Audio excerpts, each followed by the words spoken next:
इस वक्त सीधे आपको मानसा लिए चलते हैं। सिद्धू मूसेवाला की अंतिम अरदास हो रही है, उनके पिता कुछ कह रहे हैं। काफी हद तक घट किया ये घाटा जे मैं तुहानू कहा भी मैं आसानी नाल पूरा कर लूँगा या सहन कर लूँगा तो ये सब कहण दियां गल्लां तां हो सकदियां, पर इसनूं मेरा परिवार ही समझ सकता है। अज असी कित्थों ते कित्थे पहुँच चुके हैं। गुरु साहब के हुक्म ने, गुरबाणी सानू दसदी है, एक उही रस्ता बचा गुरु साहब तो सेध लेके, दसवेश पिता तो सेध लेके कोशिश करूँगा अगली जिंदगी नूं रोड़न दी, अगली जिंदगी नूं शुरू करन दी। सच्चे पातशाह गुरु साहब तां शक्तियां दे मालक सी, संत सिपाही सी, गुरु सी। वो तो इन्नी झल गए पर मैं इन्नी जोगा दुनियावी नहीं सी। पर महाराज फिर भी तुहाडा हुक्म सिर मथे है, जिंदगी नूं हर हालत में चलती रखांगा, ये तुहाडे नाल वादा करना। जितों तक शुभदीप का सवाल है, वो एक बड़ा सीधा साधा नौजवान जिवें आम पिंड जट्टां जवाक होंदे आ, इस तरह का वह जीवन सी भरावो। नर्सरी दे विच जदों मैं मानसा विद्या भारती स्कूल दे विच पढ़न लग्या तो मेरा ख्याल उदों मेरे पिंड नूं कोई इत्थों बस भी नहीं जाती सी। उन्हां समयां दे विच साधनां दी बड़ी घाट सी, पर फिर भी कदे बसां दे उत्ते, कदे अपने स्कूटर ते छड्ड के, कदे 2.5 साल का सी, 3 साल का जो सैकंड क्लास दे विच पढ़दा सी। मैं फायर विभाग दे विच वीरों नौकरी करदा, उधरों अग लगी, उधरों मैनूं छड्डण गया होया, मैं 20 मिनट लेट हो गया। उस दिन तो मैं कहा वाला के पिता हैं और उन्होंने कहा कि 20 तारीख का वो मनहूस दिन था छोटा जा जब साइकिल लेता बेटी की हत्या की गई। लेकिन आप सेकंड क्लास तो साइकिल ते जाना शुरू किया। मेरे बच्चे ने घर प्लस 2 तक साइकिल चलाया, डेली 24 किलोमीटर स्कूल जाना, फिर 24 किलोमीटर ट्यूशन ते जाना। इस बच्चे का कण कण मेहनत दे नाल भरिया पिया है। किते भी मतलब पैसे दी तंगियां तुरछियां दे नाल असीं बड़ी, असीं 2 भरा सानूं 5-5 6-6 किले पितापुर की जमीन आउंदी सी।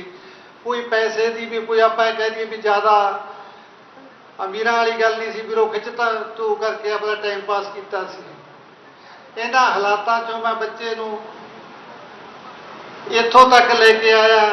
कदे जेब खर्च भी इस बच्चे नूं पूरा नहीं मिलिया सी, पर इन्हें अपनी मेहनत सदका प्लस 2 की नॉन मैडिकल के नाल। उस तो बाद ग्रेजुएशन करने वास्ते लुधियाना गुरु नानक इंजीनियरिंग कॉलेज चला गया, उपरंत आईलैंड्स करके बाहर चला गया। फिर वो सारी डिग्री करने उपरंत भी इसने मैनू कदे भी तंग नहीं किया। जेड़ा भी जेब खर्च माड़े मोटे गाने लिख लेंदा, जो कोई जेब खर्चा मुकदा एक अद्धा गाना सेल करता तो आपका टाइम टपाया। इस तरह ही बुलंदियां ते पहुंचण तक भी इस बच्चे ने कदे भी अपनी जेब के विच पर्स नहीं रखा। जदों भी कोई 1000 की लोड़ है, 2000 की लोड़ है, पापा दो पैसे, पापा दो पैसे। बिल इन्नी निमरता, इन्ना प्यार, मैं कहना जिन्ना साडे हिस्से आया शायद ज़्यादा करके जल्दी मुक गया। मैं महसूस करना ये बच्चा जदों भी घरों निकलता है कदे भी पैरी हथ लाए तो बिना, आग्या लाए तो बिना, गड्डी की सीट से बैठ ही जाना, माँ माँ जब तक माँ बुक्कल ना लेंदी, कन्न थले टिक्का ना लाउंदी। 29 तरीक पता नहीं किहो जी आई कि मां पिंड विच मरग हुई सी, किसी दे बैठन चली गई, पर मैं घर बैठे सी। मैं कहा भी मैं पुत्र तेरे नाल चलदा।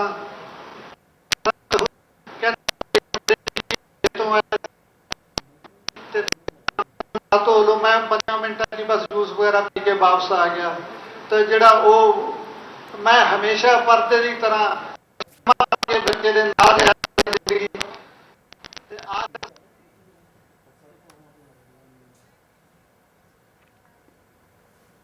तो सिद्धू मूसेवाला के पिता को आप सुन रहे हैं, बलकौर सिंह साहब। तुसीं सरकारां दे मालक हो, ਸਾਰੇ ਲੀਡਰ ਸਾਹਿਬਾਨ याद कर रहे हैं अपने बेटे को, बता रहे हैं किस तरीके से जुझारूपन और मेहनत से अपने लिए मकाम हासिल किया बच्चे ने, जो किया खुद अपने बूते पर किया। बता रहे थे किस तरीके से सेकंड क्लास से लेकर 12वीं क्लास तक पढ़ता रहा, लगातार साइकिल से स्कूल जाता था, 24 किलोमीटर साइकिल चलाकर जाता था।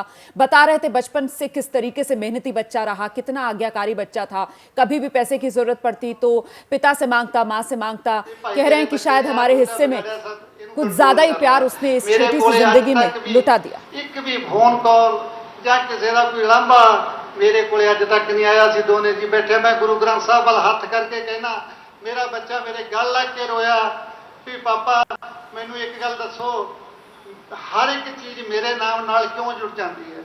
ਮੈਂ ਕਿਸੇ ਦਾ ਵੀ ਮਾੜਾ नहीं ਕੀਤਾ। सिद्धू मूसेवाला विवादों के चलते अक्सर परेशान रहता था और उसने अपने पिता को कहा कि हर चीज मेरे साथ क्यों जुड़ जाती है। इसका जिक्र कर रहे हैं बलकौर सिंह। बलकौर सिंह अंतिम अरदास कार्यक्रम में बोल रहे हैं। मानसा में एक कार्यक्रम चल रहा है सिद्धू मूसेवाला के दफ्तर। कहना नहीं है, फिर मैं कहता हूं डरने की लोड़ नहीं है, आपा ना परमात्मा ते विश्वास है, आपा कोई माड़ा नहीं करता। ਵੀਰੋ ਜੇ ਆਪਾਂ ਕੋਈ ਗਲਤ ਕੰਮ ਕਰਦੇ ਹੋਈਏ ਤਾਂ ਸ਼ੈਤਾਨ ਬੰਦਾ ਆਪਣੀ ਸੌਰ ਸੁਰੱਖਿਆ ਕਰਦਾ ਹੈ। ਜੇ ਮੇਰਾ ਬੱਚਾ ਕਦੇ ਕਿਸੇ ਕਿਤੇ ਗਲਤ ਵੀ ਹੁੰਦਾ ਤਾਂ ਉਹ ਇਕੱਲਾ ਗੱਡੀ ਲੈ ਕੇ ਕਦੇ ਨਹੀਂ ਆਉਂਦਾ ਸੀ, ਉਹ ਨਾਲ 5-7 ਗਨਮੈਨ ਵੀ ਰੱਖਦਾ, ਚਾਹੇ ਪ੍ਰਾਈਵੇਟ ਮੁੰਡੇ ਪ੍ਰਾਈਵੇਟ ਕਿਉਂ ਨਾ ਰੱਖਦੇ ਸੀ, ਕਿਉਂਕਿ ਸਾਨੂੰ ਕਦੇ ਖਤਰਾ ਮਹਿਸੂਸ ਹੋਇਆ ਹੀ ਨਹੀਂ ਸੀ। ਅਸੀਂ ਛੋਟੇ ਮੋਟੇ ਜਿਹੜੇ ਹਾਲਾਤ ਵਿਗੜਦੇ, ਕੰਟਰੋਵਰਸੀਆਂ ਚੱਲਦੀਆਂ ਰਹੀਆਂ, ਉਹਨਾਂ ਤੋਂ ਅਸੀਂ ਇੰਨੇ ਜ਼ਿਆਦਾ ਪਰੇਸ਼ਾਨ ਸੀ। ਮੀਡੀਆ ਦੀ ਕਿਰਪਾ ਵੀ ਇੰਨੀ ਰਹੀ ਵੀ ਛੋਟੀ ਜਿਹੀ ਗੱਲ ਹੁੰਦੀ ਨਹੀਂ ਤੁਹਾਨੂੰ ਵਧਾ ਚੜਾ ਕੇ ਪੇਸ਼ ਕਰੀ ਜਾਣਾ। ਸੋਸ਼ਲ ਮੀਡੀਆ ਤੇ ਮੇਰੇ ਮੂਹਰੇ ਹੱਥ ਬੰਨ੍ਹ ਕੇ ਤੁਹਾਡੇ ਮੂਹਰੇ ਬੇਨਤੀ ਹੈ, ਮੇਰਾ ਦੁੱਖ ਅਸੀਂ ਪੁੱਤ ਦਾ ਚੱਲ ਲਾਂਗੇ, ਤੁਹਾਡੇ ਨਾਲ ਵਾਅਦਾ ਕਰਦਾ ਗੁਰੂ ਗ੍ਰੰਥ ਸਾਹਿਬ ਦੀ ਹਾਜ਼ਰੀ 'ਚ ਅਸੀਂ ਆਪਣੀ ਜ਼ਿੰਦਗੀ ਨੂੰ ਕਿਵੇਂ ਨਾ ਕਿਵੇਂ ਕਰ ਲਾਂਗੇ। ਪਰ ਮੇਰੇ ਪਰਿਵਾਰ ਨੂੰ, ਮੇਰੇ ਪੁੱਤ ਦੇ ਸਿਵੇ ਨੂੰ ਉਹਤੇ ਵੱਖ-ਵੱਖ ਖਬਰਾਂ ਨਾ ਬਣਾਇਓ, ਉਹਨੂੰ ਕਿਤੇ कहानियां बना के स्टोरियां ना पायो।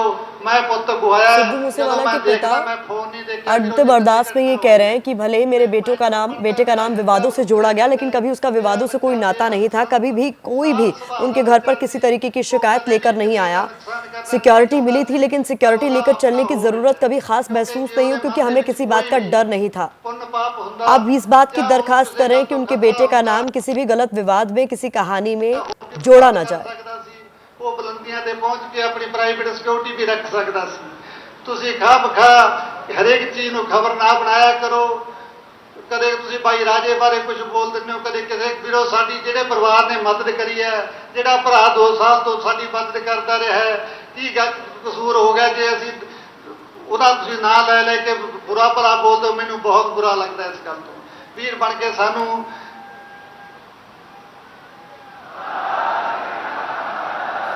मैं ਤੁਹਾਨੂੰ ਸਾਰਿਆਂ ਨੂੰ ਕਲੀਅਰ ਕਰ ਦਿੰਦਾ, ਕਿਉਂਕਿ ਤੁਹਾਨੂੰ ਸਾਰੇ ਤੁਸੀਂ ਸੁਣਨ ਵਾਲੇ ਸਾਰੀ ਗੱਲ ਸੁਣਨਾ ਚਾਹੁੰਦੇ ਹੋ। ਸਿੱਧੂ ਦਾ ਨੂੰ ਇਲੈਕਸ਼ਨ 'ਚ ਕੋਈ ਨਹੀਂ ਲੈ ਕੇ ਆਇਆ। ਸਿੱਧੂ ਨੂੰ ਉਹਦਾ ਇਲੈਕਸ਼ਨ ਲੜਨਾ ਆਪਣਾ ਮਨ ਸੀ। ਮੈਂ ਵੀ ਰੋਕਿਆ, ਭਾਈ ਰਾਜੇ ਨੇ ਵੀ ਰੋਕਿਆ ਉਹਨੂੰ, ਬਾਈ ਤੇਰੇ ਵੱਸ ਦੀ ਗੱਲ ਨਹੀਂ, ਤੇਰਾ ਬੜਾ ਵਧੀਆ ਫਿਊਚਰ ਚੱਲਦਾ, ਸਾਨੂੰ ਤਾਂ ਇੱਕ ਹਲਕਾ ਜਾਂਦਾ ਤੇ ਤੂੰ ਤਾਂ ਦੁਨੀਆ ਤੇ ਮਸ਼ਹੂਰ ਹੈ। ਉਹਦਾ ਆਪਣਾ ਫੈਸਲਾ ਸੀ ਵੀਰੋ, ਐਵੇਂ ਨਾ ਕਿਸੇ ਨੂੰ बुरा भरा बोलिया करो। कह रहे हैं सिद्धू के पिता कि चुनाव लड़ने का फैसला सिद्धू मूसेवाला का अपना फैसला था, ऐसे में इसको लेकर किसी और का नाम न जोड़ा जाए। पर शायद मैं सोचदा हुंदा सी भी बंदे एक अद्धा बड़ा हर एक इंसान की जिंदगी दे विच माड़ा हुंदा है, चाहे बचपन आ जाए, चाहे बुढ़ापा आ जाए, चाहे जवानी आ जाए। पर मैं एक बदकिस्मत बाप हाँ, मैं बचपन भी माड़ा वेखिया, मैं बुढ़ापा भी माड़ा वेख रहा।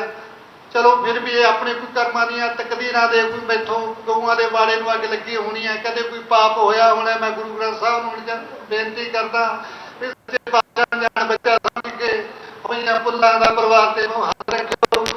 किसी भी वीर नूं कदे कोई सिद्धू ने वीर बच्चे ने कोई शब्द माड़ा चंगा बोलता होवे, मेरे परिवार ने कदे किसी नूं बोलता होवे, मैं सारिਆਂ ਤੋਂ हथ जोड़ के माफी मांगदा वीरो। मेरे बेटे से कभी कोई गलती भूल चूक हो गई हो, कभी किसी का चाहे अनचाहे कोई नुकसान हो गया हो, तो मैं हाथ जोड़कर माफी मांगता हूँ। चलने की कोशिश करूंगा। मेरी कोशिश है भी हले सिद्धू नूं मैं 5-10 साल तक जिंदा रखा, क्योंकि सिद्धू गीता राही तुहाडे कंनां दे विच बजदा रहूगा। मेरा तुहाडे नाल वादा इस गल दा। मैं जिन्नी हिम्मत दे नाल ਪੁੱਤ ਦਾ ਸੰਸਕਾਰ ਕੀਤਾ ਹੈ, ਉਨੀ ਹਿੰਮਤ ਦੇ ਨਾਲ ਸਿੱਧੂ ਨੂੰ ਤੁਹਾਡੇ ਨਾਲ ਹਰ ਆਖਰੀ ਸਾਹ ਤੱਕ ਜੋੜਨ ਦੀ मैं ਕੋਸ਼ਿਸ਼ सिद्धू को करूंगा। उसकी आवाज के जरिए आगे भी जिंदा रखने की कोशिश करूंगा। ਵੀਰੋ ਅਣਜਾਣ ਦੁਖੀ ਬਾਪ ਸਮਝ ਕੇ ਮਾਫ ਕਰ ਦਿਓ। ਵਾਹਿਗੁਰੂ ਜੀ ਕਾ ਖਾਲਸਾ, ਵਾਹਿਗੁਰੂ ਜੀ ਕੀ ਫਤਿਹ।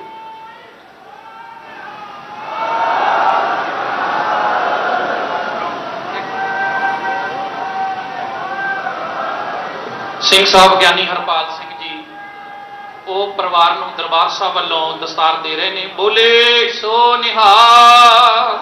तो सिद्धू मूसेवाले की अंतिम अरदास बहुत ही इस भावुक वक्त हो रही शब्दां है। दे उनके अंदर पिता भावुक हैं, उनकी माँ भावुक माता है जी ने और सौंपा सभी दिया से जा रहा है। इस अंतिम बोले अरदास में हाथ सो जोड़कर विनती निहाल। करते हुए उन्होंने कहा कि मेरे बेटे ने कभी किसी का श्रोमणी बुरा गुरुद्वारा नहीं प्रबंधक किया, कमेटी वालों लेकिन उसका नाम हमेशा विवादों से जोड़ा गया, चाहे वो उसका बचपन रहा हो, चाहे उसकी जवानी रही हो।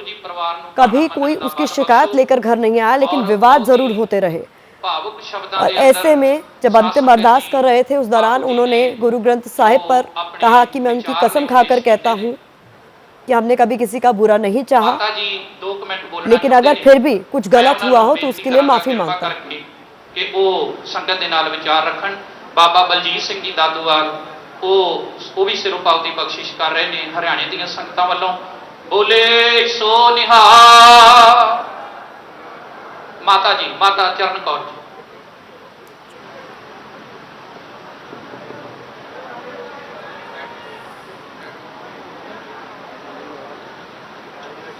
ਹੈਲੋ, ਸਭ ਤੋਂ ਪਹਿਲਾਂ ਤਾਂ ਗੁਰੂ ਮਹਾਰਾਜ ਦੀ ਹਜ਼ੂਰੀ ਵਿੱਚ ਪਹੁੰਚੀਆਂ ਸਾਰੀਆਂ ਸਿੱਖ ਸੰਗਤਾਂ, ਮੇਰੇ ਭਰਾ, ਮੇਰੇ ਬੱਚੇ, ਮੇਰੀਆਂ ਭੈਣਾਂ, ਮੇਰੀਆਂ ਮਾਤਾਵਾਂ, ਸਾਰਿਆਂ ਨੂੰ ਵਾਹਿਗੁਰੂ ਜੀ ਕਾ ਖਾਲਸਾ, ਵਾਹਿਗੁਰੂ ਜੀ ਕੀ ਫਤਿਹ। ਵੀਰ ਜੀਆਂ ਨੇ ਵੀ ਉਹਨਾਂ ਦੀਆਂ ਸਾਰੀਆਂ ਸ਼ੁਭ ਦੀਆਂ ਗੱਲਾਂ ਬਾਤਾਂ ਸੁਣੀਆਂ, ਉਹਨਾਂ ਨੇ ਵੇਰਵੇ ਅਨੁਸਾਰ ਤੁਹਾਨੂੰ ਸਾਰਿਆਂ ਨੂੰ ਸਾਰਾ ਕੁਝ ਦੱਸ ਦਿੱਤਾ, ਪਰ ਸਾਨੂੰ ਤਾਂ ਕੁਝ ਦੱਸਣ ਦੀ ਲੋੜ ਨਹੀਂ।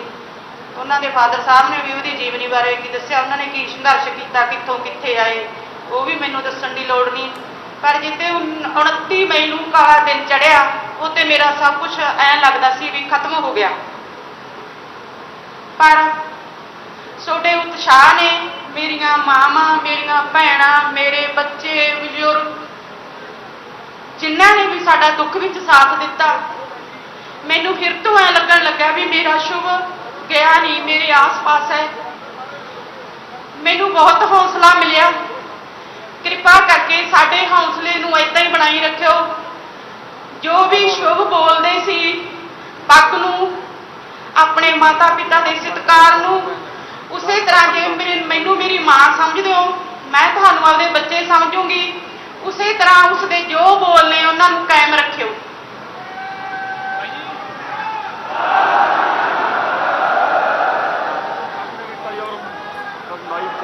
ਅੱਜ ਪ੍ਰਦੂਸ਼ਣ ਬਹੁਤ ਵੱਧ ਚੁੱਕਿਆ। ਮੈਂ ਹਰ ਇੱਕ ਬੱਚੇ ਨੂੰ, ਹਰ ਇੱਕ ਮੇਰੇ ਬਜ਼ੁਰਗ ਨੂੰ ਮੈਂ ਬੇਨਤੀ ਕਰਨਾ ਚਾਹੁੰਦੀ ਹਾਂ ਵੀ ਉਸ ਦੇ ਨਾਮ ਦਾ ਇੱਕ ਇੱਕ ਰੁੱਖ ਲਾ ਕੇ ਉਹਨੂੰ ਛੱਡਣਾ ਨਹੀਂ, ਉਹਨੂੰ ਪਾਲਣਾ है, उसनू बोड़ की तरह ਵਧਾਉਣਾ है। ये सिद्धू मूसेवाला की मां है जो अंतिम अरदास में अब उनके पिता के बाद बोल रही हैं और वहां मौजूद तमाम लोगों को उनकी दुख की इस घड़ी में साथ देने के लिए शुक्रिया अदा कर रही हैं और ये भी कह रही हैं कि मेरे बेटे के बोल जो थे उसके गानों के जरिए उसे जिंदा रखिएगा, यही दरखास्त कर रही हैं।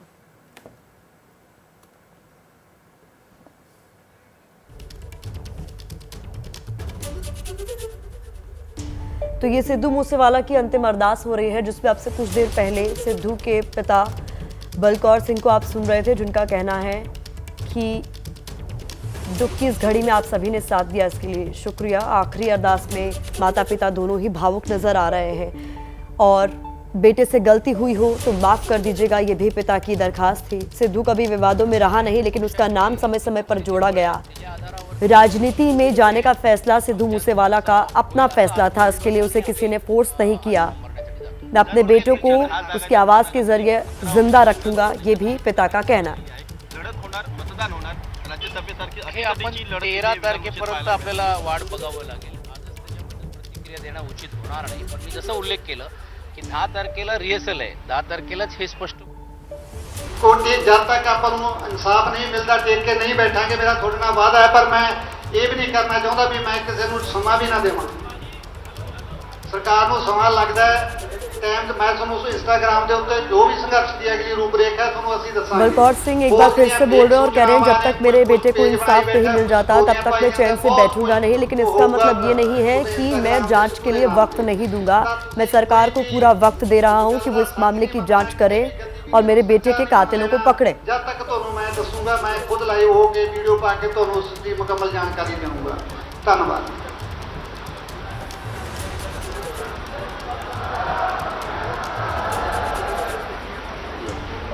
ਸੋ ਸਾਧ ਸੰਗਤ ਤਾਂ ਸਿੱਧੂ ਮੂਸੇਵਾਲਾ ਦੇ ਮਾਤਾ ਪਿਤਾ ਦੇ ਵੱਲੋਂ ਜਿਹੜਾ ਸੰਬੋਧਨ ਕੀਤਾ ਜਾ ਰਿਹਾ ਸੀ ਔਰ ਇੱਕ ਵੱਡਾ ਜ਼ਿਕਰਾ ਤੁਸੀਂ ਉਸ ਮਾਪਿਓ ਦਾ ਦੇਖ ਸਕਦੇ ਹੋ ਜਿਸ ਤਰੀਕੇ ਦੇ ਨਾਲ ਮਾਪਿਓ ਦੇ ਵੱਲੋਂ ਜ਼ਿਕਰ ਕੀਤਾ ਗਿਆ, ਜਿਹੜਾ ਹੌਸਲਾ ਮਾਪਿਓ ਦੇ ਵੱਲੋਂ ਦਿਖਾਇਆ ਗਿਆ ਸੀ, ਜਿਸ ਚੀਜ਼ ਦਾ ਜ਼ਿਕਰ ਅਸੀਂ ਕਰਦੇ ਸੀ ਕਿ ਸ਼ਾयद यही वो हौसला तो सिद्धू मूसेवाला को ये अंतिम विदाई, आज ये अंतिम अरदास का कार्यक्रम रखा गया था। इसमें माता पिता की भावुक अपील आपने सुनी यहाँ पर, और अब आप तस्वीरों में देख सकते हैं सिद्धू मूसेवाला की माता जी को स्टेज से नीचे उतारकर लेकर जाते हुए सुरक्षा कर्मी उनके घेरे में उनकी माता जी को लेकर जाया जा रहा है। एक रुख लगावे और कल्ला रुख लगाउण तक बेहद भावुक पल है ये, न सिर्फ परिवार के लिए बल्कि सिद्धू मूसेवाला के हर एक फैन के लिए।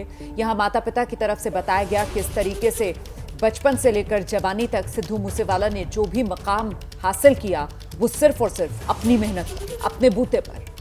माता पिता ने बताया किस तरीके से सिद्धू मूसेवाला दुखी हो जाता था, विवादों में जिस तरीके से नाम घसीटा जाता था। एक बार तो पिता के गले लगकर रोए भी सिद्धू मूसेवाला और कहा कि मैं कुछ करता नहीं हूं फिर भी मेरा नाम विवादों से क्यों जोड़ दिया जाता है। जिसके बाद पिता ने उनको हिम्मत बंधाई ये कहते हुए कि अगर तुम गलत नहीं हो तो फिर परेशान मत हो। सुरक्षा को लेकर जिस तरीके के सवाल उठाए जा रहे थे उस पर भी पिता की तरफ से कहा गया कि हमें किसी पर कोई सवाल उठाना नहीं है। अगर मेरा बेटा चाहता तो अपनी प्राइवेट सिक्योरिटी रख सकता था वो, लेकिन उसने ऐसा कोई फैसला लिया नहीं। हमेशा वो लोगों के साथ संवाद करना चाहता था, उनके संपर्क में रहना चाहता था। बेटे के कातिलों को सरकार पकड़े, ये बात माता पिता दोनों की तरफ से कही गई है, लेकिन साथ ही साथ पिता की तरफ से ये भी कहा गया है कि कोई दबाव हम नहीं बनाएंगे। हम चाहते हैं कि इंसाफ मिले, जल्द से जल्द इंसाफ मिले, और इसके लिए पूरी मोहलत जो हम सरकार को देंगे।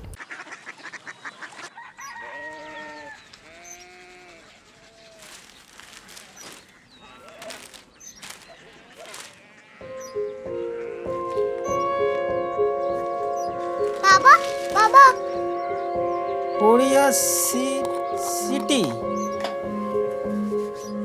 जानी ना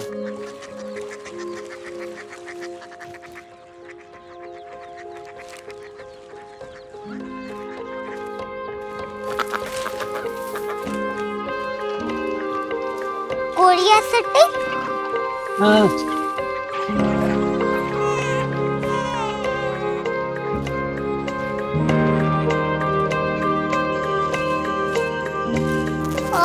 कोरिया सिटी कहाँ पे है?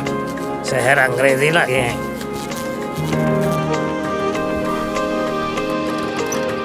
कोरिया सिटी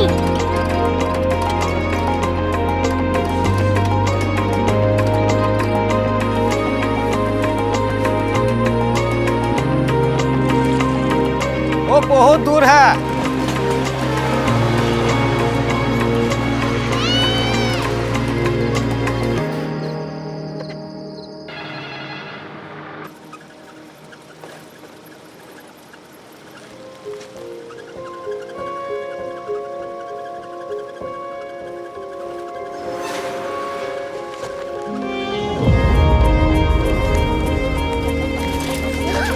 कोरिया सिटी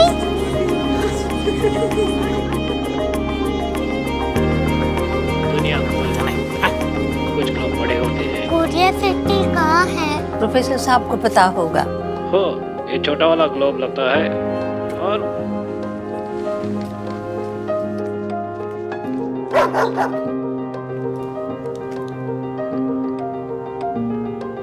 पता नहीं, मेरी बेटी से जाके मिल लो, शायद उसे मालूम हो।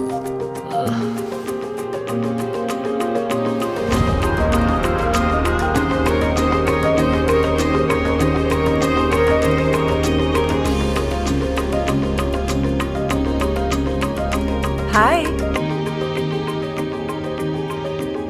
बाबा ने भेजा है। Come here.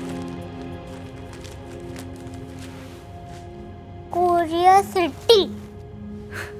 कोरिया सिटी नहीं, क्यूरियोसिटी। वो क्या? That's what brought you here?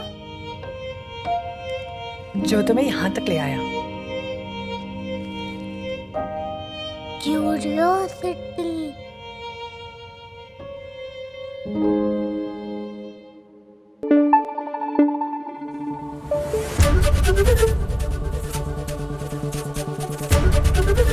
ABP news आपको रखे आगे।